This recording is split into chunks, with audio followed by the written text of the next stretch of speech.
Hello बच्चों, welcome to my channel Rahman study zone. आज की इस वीडियो में हम लोग इक्वेशंस ऑफ मोशन के डेरिवेशन को करेंगे, उनके सारे इक्वेशन को प्रूफ करेंगे। देखिए, इक्वेशन ऑफ मोशन आपको पता है, 9th में भी आपने पढ़ा, 11th में भी आप लोग देख रहे हैं। फर्स्ट इक्वेशन हमने पढ़ी है v = u + at।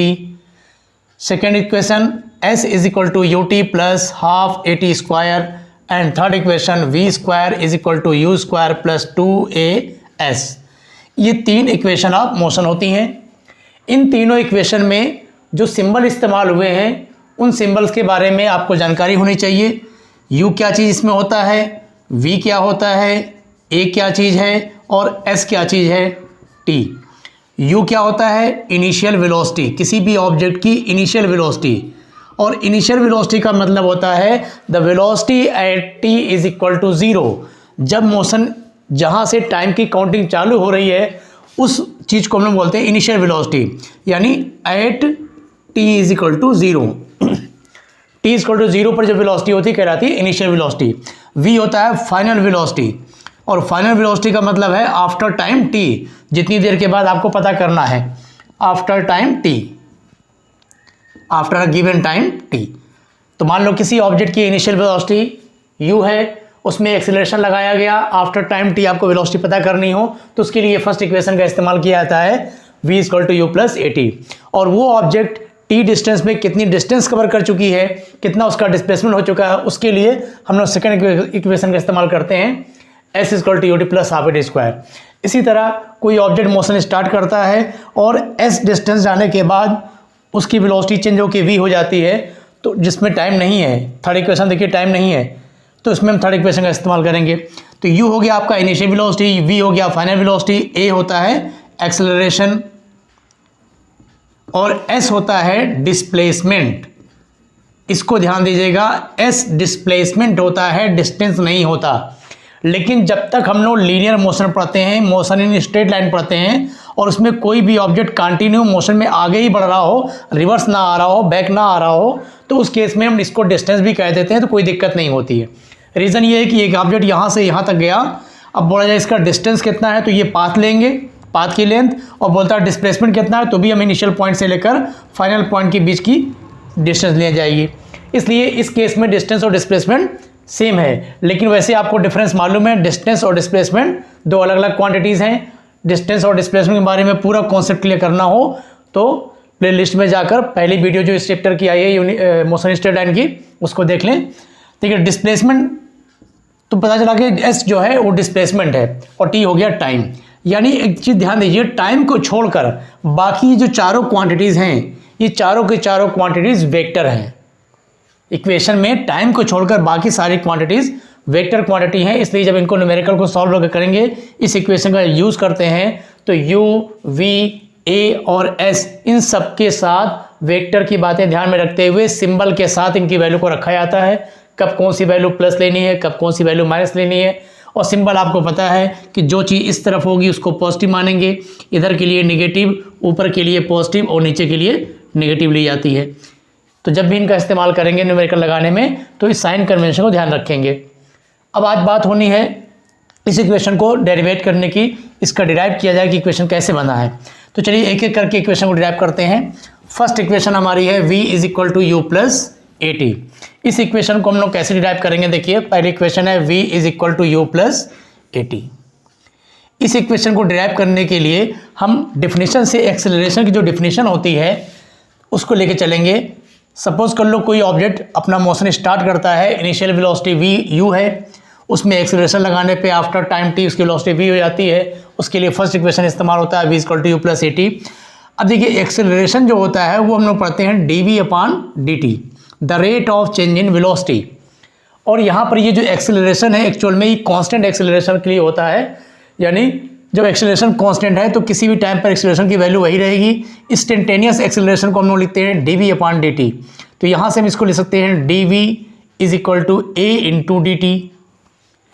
ठीक, टाइम में चेंजिंग, वेलोसिटी में चेंजिंग। ये इक्वेशन हमको बता रही है कि जैसे जैसे टाइम चेंज हो रहा है उसकी वेलोसिटी भी चेंज हो रही है। अगर सपोज कर लें कि ऑब्जेक्ट जब टाइम बराबर 0 था, जब t 0 था, तो उस समय जो वेलोसिटी है वो कहलाती है इनिशियल वेलोसिटी u, और जब टाइम बढ़ के t इक्वल टू टी हो गया तो वेलोसिटी भी हमारी बढ़ के कितनी हो गई, v हो गई। हमने ये मान लिया कि इनिशियल वेलोसिटी u थी, आफ्टर टाइम t वेलोसिटी उसकी v हो गई है, उसी के बीच ये इक्वेशन हमको प्रूव करना है। तो t इक्वल टू जब 0 लेंगे तो वेलोसिटी u लेंगे, और जब टाइम को t लेंगे तो वेलोसिटी v लेंगे। तो यहाँ पे इन दोनों इक्वेशन को हम लोग क्या करेंगे, इंटीग्रेट करेंगे। और इंटीग्रेट करने के लिए हम जो लिमिट लगाएंगे वो वेलोसिटी के लिए लिमिट लगाएंगे, ताकि टाइम जब 0 से t हुआ है तो वेलोसिटी हमारी u से बढ़कर v हो गई है। अब इस इक्वेशन में देखिए a जो है वो कांस्टेंट है, इसलिए a जो होगा ये बाहर आ जाएगा, इसका इंटीग्रेशन नहीं होगा। तो ये हमारा तैयार हो गया। अब इंटीग्रेशन करना आपको आता है कि किसी भी चीज़ का जब इंटीग्रेशन करना हो तो dv का मतलब है v के रेस्पेक्ट में करना है। किसका करना है ये कुछ नहीं लिखा हुआ है। तो जिन लोगों को इंटीग्रेशन आता है उनके लिए तो बहुत अच्छी बात है, जिनको नहीं आता है हल्का से हिंट दिया जाए। देखिए इंटीग्रेशन का मतलब होता है जैसे x के power n into d x, इसका मतलब होता है इंटीग्रेशन ऑफ x के power n with respect to x। Formula होता है ये पावर आगे आती है और ये जो पावर है ये बढ़ जाती है एक n+1, और जो भी पावर नहीं आई है वही चीज़ हम लोग यहाँ पर नीचे लिखते हैं। यानी इंटीग्रेशन ऑफ x के पावर 3 इंटू डी एक्स का वैल्यू क्या आएगी, x के पावर 4, और जो पावर यहाँ पे आई वही नीचे लिख दिया जाए। इस तरह से integration of x square D x लिखेंगे तो क्या आ जाएगा, x के पावर 3/3। अगर इंटीग्रेशन ऑफ x के पावर 1 लिखा जाए, यानी कोई पावर ना लिखी हो तो मतलब 1 है, इसका आंसर क्या आ जाएगा, x²/2। देखिए कम करते चले आ रहे हैं, 3 था तो यहाँ पर 4/4 आया, 2 था 3/3 आया, 1 पावर है तो 2/2 आया। अब अगर x के पावर 0 कर दे तो ये क्या आ जाएगा, x के पावर 1/1 यानी x। तो ये चीज़ याद रखना है कि जब किसी भी चीज़ के पावर 0 है तो उसकी वैल्यू कितनी आती है, x। ठीक, अब x के पावर 0 मैथमेटिकली हम लोग 1 कहते हैं, यानी चाहे तो हम इसको हटाकर यहाँ पे 1 लिख दें तो भी आंसर उसका x आना है, और 1 भी ना लिखा जाए क्योंकि 1 इंटू डी एक्स 1 आएगा। इसलिए जब कुछ भी ना लिखा हो, केवल किसके रिस्पेक्ट में इंटीग्रेशन कर रहे हैं, तो ये ध्यान रखिए हम मन में इसको मान लेते हैं यहाँ पर x के पावर 0 होगा। इसी तरह इंटीग्रेशन किसका कर रहे हैं वो नहीं लिखा है, और dy लिखा है जिसका आंसर आ जाएगा y। इंटीग्रेशन dt इसका आंसर आ जाएगा t। इंटीग्रेशन ds इसका आंसर आ जाएगा s। क्लियर है। तो अभी इसको आप याद कर ले या समझ ले इसको। अब देखिए यहाँ यूज़ करते हैं इसको, इंटीग्रेशन ऑफ किसका करना है वो नहीं लिखा है, किसके रिस्पेक्ट में, v के रिस्पेक्ट में, यानी यहाँ v के पावर 0 माना जा सकता है तो इसका इंटीग्रेशन आ गया v, और लिमिट हमारी क्या लग जाएगी, u to v is equal a। यहाँ भी देखिए इंटीग्रेशन किसका करना है वो टर्म नहीं लिखा हुआ है, किसके रिस्पेक्ट में है वो लिखा है t, तो इसका भी वैल्यू आ गया t, लिमिट लगा दिया 0 से t। अब अपर लिमिट माइनस लोअर लिमिट, यानी इस वेरिएबल की जगह पर एक बार ये वैल्यू लगाते हैं और एक बार ये वैल्यू लगाते हैं माइनस के साथ।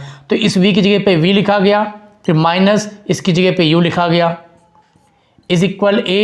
इस t की जगह पे अपर वैल्यू लगाओ t, माइनस इसकी जगह पे ये वैल्यू लगा दो 0, यानी हो गया v minus u is equal at, यानी v is equal u plus at।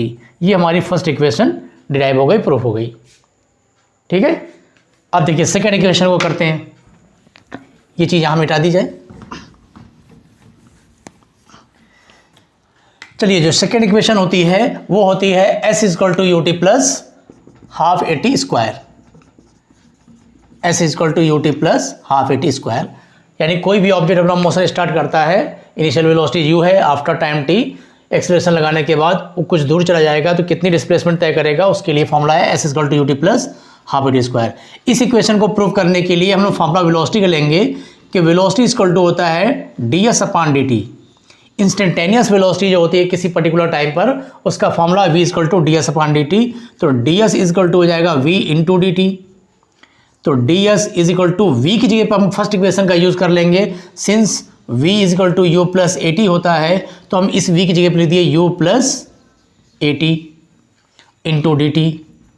अब ये दोनों टर्म अलग अलग हो गया, u इंटू डी टी अलग हो गया और plus at into d T अलग हो गया।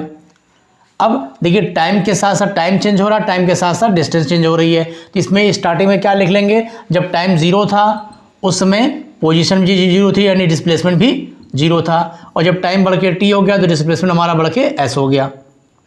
तो इस चीज़ को अगर हम यहाँ पे अप्लाई करें इंटीग्रेशन के साथ, integration ds limit 0 to s is equal u integration dt 0 to t plus एक कांस्टेंट है बाहर आ गया, integration of t with respect to dt 0 to t। Solve कर लीजिए। यहाँ पे जब कुछ नहीं लिखा तो क्या आएगा, अभी बताएगा आपको, ऐसा आएगा लिमिट क्या लग गई, 0 to s is equal you, यहाँ पे जब कोई टर्म नहीं है t के रिस्पेक्ट में कर रहे हैं तो t आंसर आया, प्लस a, यहाँ पर तो t है और इसी के रिस्पेक्ट में हम कर भी रहे हैं तो क्या होगा, पावर 1 बढ़ेगी तो t के power 2/2, limit 0 to t, limit लगा दिया जाए तो क्या मिला, एक बार upper limit minus lower limit यानी s minus 0 is equal u, upper limit minus lower limit t minus 0 plus a, यहाँ पर upper limit minus lower limit तो t²/2 माइनस 0, ब्रैकेट ओपन कर दीजिए तो s is equal to u t plus half AT², ये हम लोग की सेकेंड इक्वेशन ड्राइव हो गई। ठीक है, चलिए अब थर्ड इक्वेशन को प्रूव करते हैं। चलिए जो थर्ड इक्वेशन देखिए, थर्ड इक्वेशन होती है v² is equal u² plus 2as।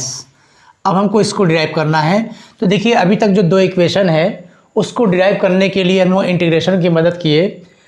ठीक है, हमने पहली प्रूविंग को करने के लिए एक्सेलरेशन का फॉर्मूला लिया dv/dt, दूसरे के लिए वेलोसिटी का फॉर्मूला लिया ds/dt। लेकिन आप ध्यान दीजिए कि इस थर्ड इक्वेशन में तो टाइम है ही नहीं, तो इसके लिए हम फॉर्मूले को कहाँ से लाएं, क्योंकि सब में हम तो डिफ्रेंशिएट कर रहे थे। एक का formula dv/dt the rate of change in velocity, velocity के लिए the rate of change in displacement, ये दोनों तो फॉर्मूला, इन दोनों से दो प्रूविंग तो हो गई। अब इसमें कहीं हमको टी नहीं लाना है, तो इसके लिए देखिए क्या तरीका अपना इस्तेमाल किया जाएगा, थोड़ा फॉर्मूला बनाना पड़ेगा। तो देखिए इसमें लिखेंगे एक्सेलरेशन इक्वल टू होता है dv/dt। अगर इस फॉर्मूले को लेके हम प्रूविंग करना चाहेंगे तो टाइम आ जाएगा, जो कि इस इक्वेशन में टाइम नहीं है, तो हमें इस टाइम को हटाना है। तो हटाने के लिए देखने हमने क्या किया, ये dv/dt है, इसमें ds से मल्टीप्लाई किया और ds से डिवाइड भी कर दिया, क्योंकि हमको टाइम चाहिए नहीं, टाइम को हटाना था और s हमें लाना था, तो हमने क्या किया, ds से मल्टीप्लाई और ds से डिवाइड। इससे क्या हुआ, ये ds/dt एक साथ हो जाएगा और ये जो dv/ds है इसको एक साथ लिख दिए, तो हो जाएगा a is equal to ds/dt into dv/ds। और ये ds/dt क्या हो गया, ये तो वेलोसिटी का फॉर्मूला है, तो ये हो गया वेलोसिटी v इंटू dv/ds। तो ये पहले हमने एक फार्मूला तैयार किया, एक्सेलरेशन का एक नया फार्मूला आपको मिला एक्सेलरेशन निकालने का, v इंटू dv/ds। अब इसकी मदद से हम लोग इस फॉर्मूले को डिराइव करेंगे, क्योंकि इसमें देखिए टाइम नहीं है। अब कैसे डिराइव करना है, तो क्रॉस मल्टीप्लाई कर लीजिए, तो नेक्स्ट स्टेप आपको मिल गया v into dv is equal a into ds। ठीक, चलिए अब ये दोनों तरफ का इंटीग्रेशन करते हैं। Integration of v with respect to dv is equal a ds। अब यहाँ पे देखिए चेंजिंग किस में है, पोजीशन में, यानी डिस्प्लेसमेंट, और इधर वेलोसिटी, यानी ये बता रहा जैसे जैसे पोजीशन चेंज हो रही है, ऑब्जेक्ट डिस्प्लेस हो रही है, इसकी वेलोसिटी भी चेंज हो रही है। तो मान लीजिए शुरुआत में डिस्प्लेसमेंट 0 था तो वेलोसिटी इनिशियल वेलोसिटी थी, और जब डिस्प्लेसमेंट बढ़ते बढ़ते s हो गया तो वेलोसिटी भी u से बढ़कर v हो गई, तो ये हमने लिमिट लगा दी। एक्सेलरेशन चूंकि कांस्टेंट होता है इसलिए इसका इंटीग्रेशन नहीं होगा, कांस्टेंट वाला टर्म बाहर आ जाएगा। अब सॉल्व कर लीजिए, v के रिस्पेक्ट में v का इंटीग्रेशन कितना हो जाएगा, v²/2, लिमिट क्या हो गई, u to v is equal a, यहाँ पर टर्म है नहीं, किसके रिस्पेक्ट में कर रहे हैं, s के रिस्पेक्ट में, तो यहाँ s आ गया 0 to s। सॉल्व कर लें, अपर लिमिट माइनस लोअर लिमिट, तो v²/2 माइनस इसकी जगह पे u रखेंगे तो u²/2 is equal a, upper limit minus lower limit यानी s माइनस 0, क्या मिल गया, ये हो गया v² minus u²/2 is equal a into s। Cross multiply कर लें तो v² minus u² is equal 2as, that is v² is equal to u² plus 2as। ये थर्ड इक्वेशन भी हमारी प्रूव हो गई। ठीक, तो ये तीन इक्वेशन की हम लोगों ने प्रूविंग की। इसके लिए हम लोगों ने जो तीन फॉर्मूले याद रखे हैं उनको आप नोट कर लें, इनको याद कर लें, न्यूमेरिकल में भी काम आएगा। एक फॉर्मूला होता है एक्सेलरेशन का dv/dt the rate of change in velocity, velocity के लिए ds/dt, और एक्सेलरेशन का एक फॉर्मूला मिला v इंटू dv/ds। ये तीन फार्मूलों का हम लोगों ने इस्तेमाल किया है और न्यूमेरिकल में भी इन तीन फार्मूलों का बहुत ज़्यादा यूज़ होगा। इनको अच्छे से याद कर लें, फिर इनके ऊपर न्यूमेरिकल की बात होगी। ठीक है, तो आज इन तीनों इक्वेशन की प्रूविंग आप तैयार करें। Thank you.